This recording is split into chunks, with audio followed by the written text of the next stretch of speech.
హాజీపూర్ మండలంలో వేంపల్లి గ్రామ శివార్లో మండల స్థాయి క్రికెట్ టోర్నమెంట్ పోటీలు శనివారం ఉత్సాహంగా ప్రారంభమయ్యాయి. ఈ క్రికెట్ టోర్నమెంట్ పోటీలు 3 రోజుల పాటు నిర్వహించనున్నారు. మండలంలో ఆయా గ్రామాల నుంచి 150 మంది క్రీడాకారులు పాల్గొన్నారు. ఈ సందర్భంగా ఏర్పాటు చేసిన సమావేశంలో వేంపల్లి మాజీ ఎంపీటీసీ డేగబాపు, మాజీ సర్పంచ్ సంజయ్ రావులు క్రీడాకారులని ఉద్దేశించి మాట్లాడుతూ క్రీడల్లో గెలుపోటములు సహజమని, క్రీడలు మానసిక ఉల్లాసంతో పాటు దృఢత్వం ఏర్పడడానికి, ఆరోగ్యంగా ఉండడానికి దోహదపడతాయన్నారు. మొదటి బహుమతిగా 10,000 రూపాయలు, రెండో బహుమతిగా 5,000 రూపాయలు నగదు ప్రోత్సాహం ఇవ్వనున్నట్లు నిర్వాహకులు తెలిపారు. ఈ కార్యక్రమంలో కాంగ్రెస్ పార్టీ వేంపల్లి గ్రామ కమిటీ అధ్యక్షులు డేగా రాజేశం, మాజీ వార్డు సభ్యులు చింతపండు శ్రీనివాస్, రుజన్, నిర్వాహకులు దిలీప్, డేగా మధుకర్ తదితరులు పాల్గొన్నారు.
ఈ సందర్భంగా వెంకటస్వామి చిత్రపటానికి మున్సిపల్ చైర్మన్ రావుల ఉప్పలయ్య, కౌన్సిలర్లు, ఉద్యోగులు పూలమాలలు వేసి నివాళులర్పించారు. బడుగు బలహీన వర్గాల కార్మికుల కోసం వెంకటస్వామి ఎంతో కృషి చేశారని మున్సిపల్ చైర్మన్ కొనియాడారు.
మంచిర్యాల ప్రజలందరికీ నమస్కారములు. ఈరోజు మన కాంగ్రెస్ పార్టీ కురువృద్ధ నాయకుడు, మాజీ కేంద్ర మంత్రి, హరిజన గిరిజన బడుగు బలహీన వర్గాల కొరకు తన జీవితాన్ని త్యాగం చేసిన పాటుపడిన గొప్ప నాయకుడు గడ్డం వెంకటస్వామి గారి జన్మదినం 95వ జన్మదినం. ఇది చాలా సంతోషించదగ్గ విషయము. ఈరోజు తెలంగాణ ప్రజలంతా ఇది పండుగను చేసుకోవాల్సినంత అవసరం ఉన్నది. ఎందుకంటే తన జీవితం మొత్తం కేవలం బడుగు బలహీన వర్గాల కొరకే అంకితం చేసిన నాయకుడు. కాంగ్రెస్ పార్టీలో ఉంటూ మరి పెద్దపల్లి నియోజకవర్గం నుంచి నియోజక ప్రాతినిధ్యం వహించి మరి ఇందిరాగాంధీ గారి ప్రభుత్వంలో కానివ్వండి, పివి నరసింహరావు గారి ప్రభుత్వంలో కానివ్వండి, రాజీవ్ గాంధీ ప్రభుత్వంలో కానివ్వండి కేంద్ర మంత్రిగా పనిచేసి మన మంచిర్యాల పట్టణానికి, ముఖ్యంగా పెద్దపల్లి నియోజకవర్గానికి మరి ఎంతో సేవ చేసినారు. ఆ సేవలో మనం ఎప్పుడు మర్చిపోలేము. 1969లో మరి తెలంగాణ ఉద్యమం వచ్చినప్పుడు కూడా ఆయన తన పదవికి రాజీనామా చేసి తెలంగాణ ఉద్యమంలో పాల్గొని తెలంగాణ కావాలని కొట్లాడిన ఒక పెద్ద దళిత నాయకుడు ఆయన. అలాగే కేసీఆర్ గారు ఎప్పుడైతే తెలంగాణ ఉద్యమాన్ని ప్రారంభించినారో ఆ రోజు కూడా ఆయన పార్టీలకు అతీతంగా మరి తెలంగాణ ఉద్యమానికి ఆయన తన మద్దతును ప్రకటించినాడు. కాంగ్రెస్ వర్కింగ్ పార్టీ మెంబర్షిప్లో కూడా ఆ మీటింగ్లో కూడా మరి తెలంగాణ అవసరం గురించి మాట్లాడిన గొప్ప నాయకుడు ఆయన. మరి అలాంటి వ్యక్తి యొక్క జన్మదినాన్ని మనం చేసుకోవడం అనేది చాలా సంతోషదాయకమైన విషయం. మరి ఈనాడు తెలంగాణ ఏర్పడిన తర్వాత మరి ఈ రేవంత్ రెడ్డి ప్రభుత్వం మరి వారి జన్మదినాన్ని అధికారికంగా చేయడం అనేది వారికి మంచి గుర్తింపుగా నేను భావిస్తూ ఉన్నాను. మంచిర్యాల పట్టణంతో వారికి చాలా సంబంధాలు ఉన్నాయి. ఎందుకంటే వారు మా కేంద్ర మంత్రిగా ఉన్నప్పుడే మరి మంచిర్యాల నుండి చెన్నూరుకు పోవడానికి రైల్వే ట్రాక్ మీద ఏదైతే మనకు ఇబ్బందులు కలుగుతుండనో గంటల కొద్దీ ఆ రోజు వెహికల్స్ కానీ ప్రజలు కానీ అటు ఇటు ఎదురు చూడాల్సిన రోజులు. అలాంటప్పుడు తన పదవిని ఉపయోగించుకుంటూ మరి వారు ఆ రోజు మంచిర్యాల పట్టణానికి ఈ రైల్వే ఓవర్ బ్రిడ్జ్ వేసినారు. దాదాపు 20 సంవత్సరాల నుంచి మనం ఆ రోడ్డు మీద ఆ బ్రిడ్జ్ మీద ఏదైతే నడుస్తున్నామో ఎలాంటి ఇబ్బందులు లేకుండా మనం ప్రయాణం చేస్తున్నాం. కాబట్టి వారు మన మంచిర్యాల పట్టణానికి చిరస్మరణీయులు. కాబట్టి అలాంటి గొప్ప నాయకుడిని మన జన్మదినాన్ని మనం చేసుకోవడం అనేది మనందరికీ ఆనందదాయకమైన విషయమని తెలియజేసుకుంటూ ప్రజలందరూ తెలంగాణ కొరకు పాటుపడిన ప్రతి నాయకుడిని అలా కాంగ్రెస్ పార్టీ గౌరవిస్తున్నది, అభినందిస్తున్నది. అధికారికంగా వాళ్ళ కార్యక్రమాలను చేపడుతున్నారు. కాబట్టి రేవంత్ రెడ్డి గారికి కూడా నా వంతుగా కృతజ్ఞతలు తెలియజేసుకున్నాను. ఏదైతే ఈరోజు కాకా వెంకటస్వామి దళిత నాయకుని 95వ జన్మదిన సందర్భంగా వారి కుటుంబ సభ్యులందరికీ కూడా శుభాకాంక్షలు తెలియజేస్తూ, ఏదైతే కాకా వెంకటస్వామి గారు అంటేనే సింగరేణిలో తలుచుకొని వారు ఉన్నారు. ఎందుకంటే ఈరోజు సింగరేణిలో పెన్షన్ వస్తుందంటే కాకా వెంకటస్వామి గారి పుణ్యము. తర్వాత పోతే కాకా వెంకటస్వామిని మా దళితులందరూ కూడా చాలా గర్వించదగ్గ నాయకుడు. ఎందుకంటే ఆయనకు ఒక పేరు వచ్చింది. ఏం పేరంటే అతనికి కొన్ని సంవత్సరాల కిందట మన ఏదైతే వెంకటస్వామి పేరు ఆయన గడ్డం వెంకటస్వామి కాకుండా గుడిసెల వెంకటస్వామి అనే పేరు కూడా ఢిల్లీ దాకా పాకిందంటే ఈరోజు మేము దళితులందరం గౌరవిస్తున్నాం, దానికి గౌరవంగా ఫీల్ అవుతున్నాం. తర్వాత వచ్చేసి మన ఏదైతే వెంకటస్వామి గారు ఉన్నారో మాకు ఏదైతే సంజీవయ్య కాలనీ ఉందో దాంతో ప్రత్యేక అనుబంధం ఉంది. దానికి ఇప్పుడు నేను ప్రాతినిధ్యం వహిస్తున్నాను. ఆ ఏరియాను కాకా వెంకటస్వామి గారు ఎంపీగా ఉన్నప్పుడు, అంటే అప్పుడు చిన్నపిల్లలు ఆ టైంలో కూడా మా కాలనీకి వచ్చి మా వాళ్ళందరితోటి మా దళితులతోటి కూర్చొని రచ్చబండలా కూర్చొని మాట్లాడిన రోజులు మాకు గుర్తుకొచ్చి ఈరోజు గుర్తు చేసుకుంటున్నాము.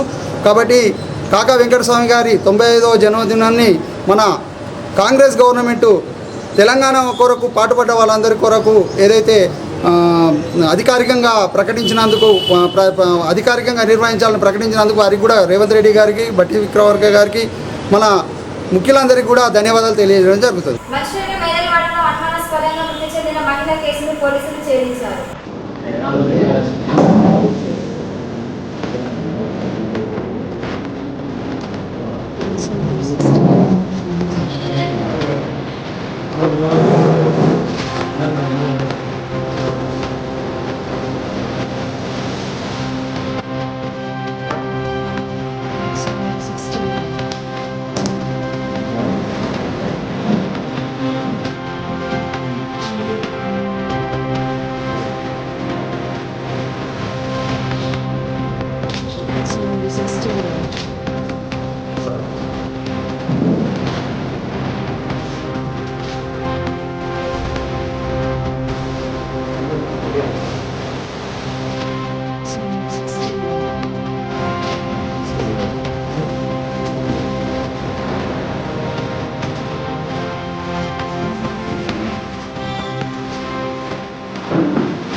9/2024 రోజు చింత భవిత 23 సంవత్సరాలు.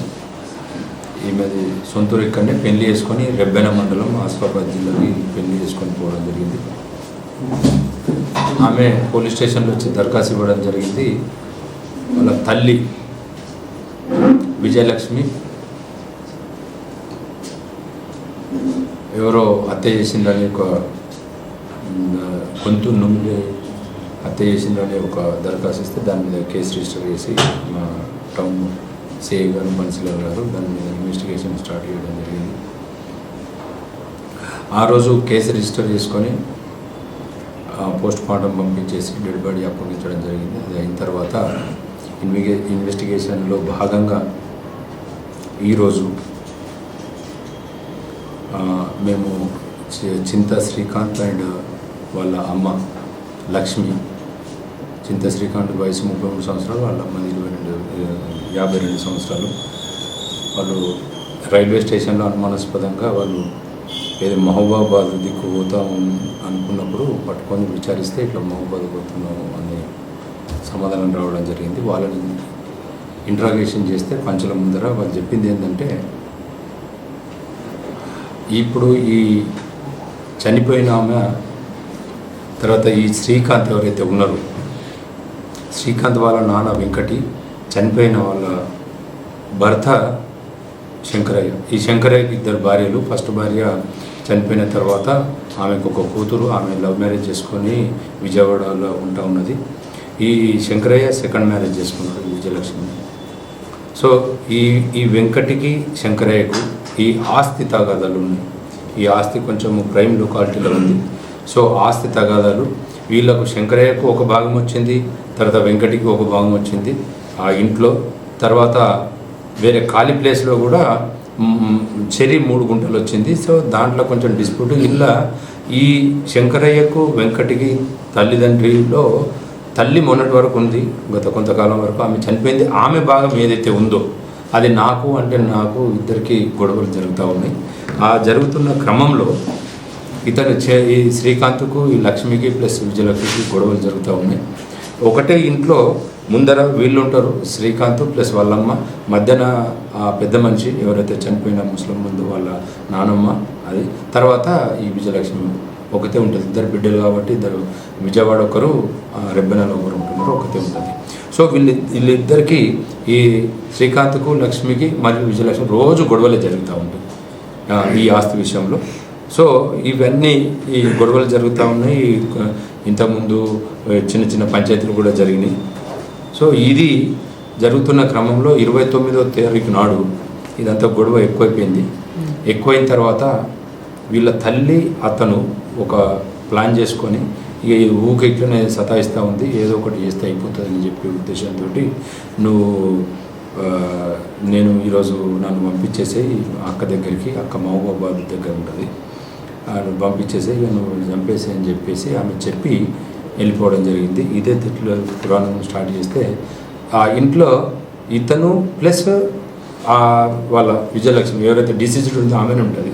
ఆ వెనుకకు పోయి అప్పుడు కూడా తిట్టడం జరిగింది. తిట్టిన తర్వాత ఒక్కతే ఉన్నది కాబట్టి ఇటు పక్కన మొత్తం వెనకాల ఏముండదు ఖాళీ ప్లేస్, పోయి అతను చెప్పిన దాని ప్రకారము కుర్చీలో కూర్చొని ఉంటే ఈ గొంతు పట్టుకొని మొత్తం చనిపోయేదాకా అట్లనే పట్టుకొని వచ్చి చంపిన అని చెప్పడం జరిగింది. సో దాంట్లో అతని కన్ఫెషన్ స్టేట్మెంట్ మీద అతన్ని మరియు వాళ్ళ అమ్మని ఇద్దరిని వాళ్ళ అమ్మ టౌన్ సిఐ గారు బన్సిలాల్ గారు అరెస్ట్ చేయడం జరిగింది వాళ్ళ టీంతో సహా. అతని దగ్గర ఒక స్కూటీ, ఒక సెల్ ఫోను రికవర్ చేయడం జరిగింది. ఇది కేవలం ఆస్తి తగాదాలో భాగంగా ఈ ఆమెని చంపడం జరిగింది. స్వర్గీయ మాజీ కేంద్ర మంత్రి కాకా వెంకటస్వామి జయంతి వేడుకలు క్యాతనపల్లి మున్సిపల్ కార్యాలయంలో సిబ్బంది ఘనంగా నిర్వహించారు. ఈ సందర్భంగా కమిషనర్ మురళీకృష్ణ, కోఆప్షన్ సభ్యుడు యాకూబ్ అలీ కాకా చిత్రపటానికి పూలమాల వేసి నివాళులర్పించారు. అనంతరం వారు మాట్లాడుతూ పేదలకు గూడు కల్పించడం కొరకు కృషి చేసిన మహోన్నత వ్యక్తి కాకా వెంకటస్వామి అని కొనియాడారు. పేదల ఇండ్ల కొరకు ప్రభుత్వ స్థలాలలో గుడిసెలను నిర్మించి గుడిసెల వెంకటస్వామిగా పేరుగాంచిన మహనీయుడు అని వారు కొనియాడారు. ఏ ప్రభుత్వ సంస్థలైనా ప్రైవేటు సంస్థలోనైనా పనిచేస్తున్న వారికి అన్ని రకాలుగా పెన్షన్ స్కీములు అందించే విధంగా ఆయా సంస్థలు పనిచేయాలని కేంద్ర మంత్రిగా ఉన్న హయాంలో కార్మికుల పక్షాన పోరాడి అమలు చేసిన మంత్రిగా పేరుగాంచారని పేర్కొన్నారు. ఈ కార్యక్రమంలో చైర్మన్ జంగం కళ, మేనేజర్ స్వామి, రెవెన్యూ ఆఫీసర్ సతీష్, కౌన్సిలర్లు, కోఆప్షన్ సభ్యులు పాల్గొన్నారు.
గడ్డం వెంకటస్వామి గారి జయంతిని అధికారికంగా కేతన్పల్లి మున్సిపాలిటీలో జరుపుకోవడం జరిగింది.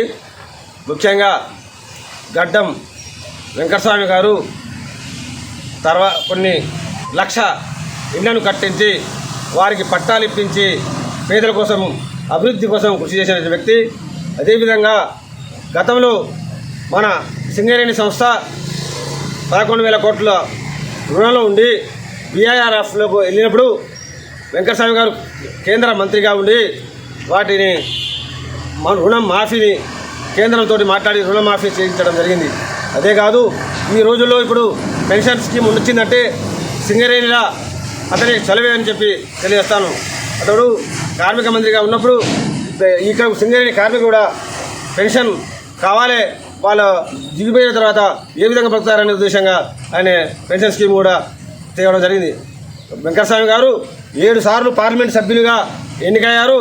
2 సార్లు కేంద్రంలో మంత్రివర్గ జౌళి శాఖ మంత్రి మరియు కార్మిక శాఖ మంత్రిగా పనిచేయడం జరిగింది.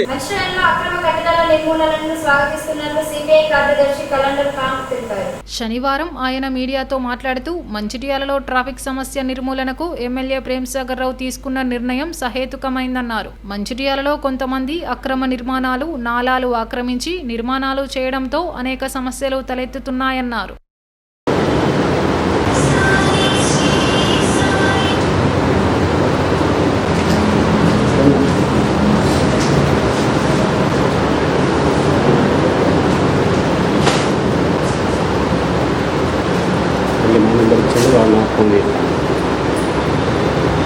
ఏదైతే మంచిర్యాల పట్టణంలో ట్రాఫిక్ సమస్యను నిర్మూలించడానికి అక్రమణలను తొలగించడం జరుగుతూ ఉన్నది. గౌరవ ఎమ్మెల్యే గారు చేస్తున్న కార్యక్రమాన్ని మేము మనస్ఫూర్తిగా స్వాగతిస్తున్నాం. ముఖ్యంగా ఎందుకంటే గత ప్రభుత్వాలు కానీ గత పాలకులు కానీ చేయలేని ధైర్య సాహసమైన పనులను చేస్తూ అటు మాతా శిశు కేంద్రం తీసుకోండి, ఇటు రకరకాలటువంటి అభివృద్ధి కార్యక్రమాలను, పట్టణ సుందరీకరణను, ప్రజా సమస్యలను దృష్టిలో పెట్టుకొని పట్టణ సుందరీకరణ భవిష్యత్తు పట్టణ సుందరీకరణ గురించి ఆలోచిస్తున్నటువంటి ఈ పాలక వర్గాన్ని మేము ఎంతో శ్లాఘిస్తున్నాం. వారికి భారత కమ్యూనిస్ట్ పార్టీ ఎప్పటికీ సపోర్ట్ ఉంటుందని, వాళ్ళతో వెన్నుదన్నుగా ఉంటుందని తెలియజేస్తూ ఉన్నాం. ముఖ్యంగా పేద వర్గాలకు కాకుండా ఏదైతే ధనిక వర్గాలు ఫుట్పాత్లను ఆక్రమించుకొని మంచిర్యాల పట్టణంలో విపరీతమైన ట్రాఫిక్ సమస్యను కల్పిస్తూ ఈ యొక్క న్యూసెన్స్ క్రియేట్ చేస్తున్నాయో, అదే రకంగా పెద్ద పెద్ద షాపింగ్ మాల్స్ సెల్యులార్ల పర్మిషన్ తీసుకొని సెల్యులార్లను కిరాయిలకు ఇచ్చుకొని వ్యాపార కేంద్రాలుగా మారుస్తూ వారి యొక్క వాహనాలను రోడ్లపై పార్కింగ్ చేయడం వల్ల, రోడ్లను ఇరుకుగా మార్చడం వల్ల వినియోగదారులు ప్రజలు పార్కింగ్ లేక మంచిర్యాలలో చాలా సమస్య తీవ్రతరంగా ఉంది. ఆ తీవ్ర సమస్యను గమనించినటువంటి పాలక వర్గము ఈరోజు తగు నిర్ణయాలు తీసుకుంటూ ఉన్నది. ఈ నిర్ణయాలను మేము పూర్తిగా అభినందిస్తున్నాం, స్వాగతిస్తున్నాం. భారత కమ్యూనిస్టు పార్టీగా మేము వారి వెన్నుదన్నుగా ఉంటామని తెలియజేస్తా ఉన్నాం. కేంద్ర మాజీ మంత్రి గడ్డం వెంకటస్వామి 95వ జయంతి వేడుకలు ఎమ్మెల్యే వివేక్ నివాసంలో సోషల్ మీడియా వారియర్స్ ఆధ్వర్యంలో ఘనంగా జరిగాయి. హైటెక్ సిటీలోని వివేక్ నివాసంలో వెంకటస్వామి చిత్రపటానికి పూలమాలలు వేసి నివాళులర్పించారు. ఈ సందర్భంగా వెంకటేష్ మాట్లాడుతూ వెంకటస్వామి జాతీయ స్థాయిలో గుర్తింపు పొందిన నాయకుడని అన్నారు.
ఈరోజు మాజీ కేంద్ర మంత్రివర్యులు కాకా వెంకటస్వామి గారి 95వ జన్మదిన సందర్భంగా ఈరోజు పెద్దపల్లి పార్లమెంట్ నియోజకవర్గంలోని సోషల్ మీడియా ఆధ్వర్యంలో అదేవిధంగా యువజన ఆధ్వర్యంలో ఘనంగా నిర్వహించడం జరిగింది. ఈ కార్యక్రమానికి పెద్దపల్లి నియోజకవర్గం మొత్తం సోషల్ మీడియా వారియర్స్ రావడం జరిగింది. కాకా గారు ఈ పెద్దపల్లి పార్లమెంటు పరిధిలో చాలామందికి ఎనలేని సేవ చేయడం జరిగింది. ప్రతి ఒక్కరూ ఈరోజు కాకా గారిని తలుచుకుంటూ తను చేసినటువంటి సేవలు గుడిసెల వెంకటస్వామిగా అదేవిధంగా కాకా వెంకటస్వామిగా చాలామందికి తెలిసిన వ్యక్తి. ఈరోజు ప్రైవేట్ వ్యక్తులకు కూడా పెన్షన్ స్కీమును తీసుకొచ్చి చాలామందికి ఒక ఉపాధి కల్పించినటువంటి గొప్ప నేత. ఈరోజు తన యొక్క జయంతిని మేము ఘనంగా నిర్వహించుకోవడం చాలా సంతోషంగా అనిపించింది. అదేవిధంగా మేము రక్తదానం శిబిరం ఏర్పాటు చేసుకొని దాదాపు 95వ జయంతి సందర్భంగా 95 నుంచి 100 మంది సభ్యులు ఈరోజు జయంతి సందర్భంగా రక్తదానం చేయడానికి సిద్ధంగా ఉన్నారు. అదేవిధంగా కాకా గారి యొక్క ఆశయాలను కొనసాగిస్తాం. దళిత పొలిబిడ్డ కాబట్టి మేము దళితులం అందరం, అదేవిధంగా సోషల్ మీడియా వారియర్స్ అందరం ఎప్పటికి కూడా తన ఆశయాలను మేము ముందుకు సాగిస్తామని చెప్పి తెలియజేస్తాం. కాంగ్రెస్ పార్టీ కార్యాలయంలో కాకా వెంకటస్వామి జయంతి వేడుకలను నాయకులు ఘనంగా నిర్వహించారు. ఈ సందర్భంగా కాంగ్రెస్ పార్టీ జిల్లా అధికార ప్రతినిధి వడ్నాల శ్రీనివాస్, బ్లాక్ కాంగ్రెస్ అధ్యక్షులు గోపతి రాజయ్య మాట్లాడుతూ కార్మికులకు, అణగారిన వర్గాల ప్రజలకు కాకా వెంకటస్వామి చేసిన సేవలు మరవలేనివని అన్నారు. కాకా జయంతి వేడుకలను ప్రభుత్వం అధికారికంగా నిర్వహించడం హర్షణీయమన్నారు. నిరుపేదలకు, అట్టడుగున ఉన్న వర్గాల కొరకు నిత్యం పోరాడుతూ కార్మికులకు పెన్షన్ స్కీమ్ను అమలుపరచడానికి అహర్నిశలు కృషి చేసిన మహోన్నత వ్యక్తి కాకా అని కొనియాడారు. ఈ కార్యక్రమంలో మున్సిపల్ చైర్మన్ జంగం కళ, మాజీ ఎంపీపీ మహంకాళి శ్రీనివాస్, నాయకులు గాండ్ల సమ్మయ్య, కౌన్సిలర్లు పనస రాజయ్య, సుధాకర్, సత్యనారాయణ, ఐఎన్టీయూసీ నాయకులు తేజావత్ రాంబాబు, ఆకుల రాజయ్య, వేణు, ప్రకాష్, యువ నాయకులు పాల్గొన్నారు.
కాకా స్వర్గీయులు కాకా వెంకటస్వామి గారి యొక్క 90వ జయంతిని రామకృష్ణాపూర్ ఐఎన్టీసీ ఆఫీసులో జరుపుకుంటున్నాం.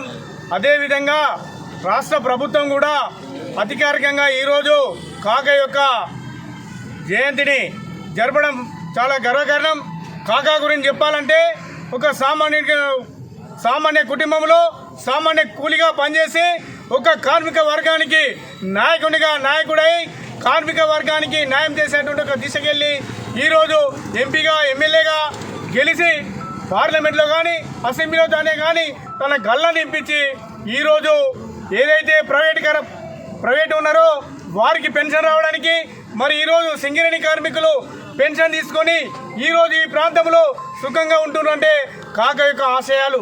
కాకా ఎప్పుడు కూడా పేద బలైన వర్గాల కోసము వారి కోసం కృషి చేసేవాడు. అతని యొక్క ఆశయాలను ప్రతి ఒక్కరూ ఆదర్శంగా తీసుకొని ఈరోజు మా మిత్రుడు చెప్పినట్టు కాకా 1969 మొదటి తెలంగాణ యుద్ధంలో తెలంగాణ కోసం పోరాటం చేసి తెలంగాణ వచ్చేంత వరకు తాను ఉండి ఈరోజు తెలంగాణ సాధించడంలో తెలంగాణ రావడంలో కూడా తన పాత్ర చాలా ఉన్నదని ప్రజలందరూ అనుకోలే.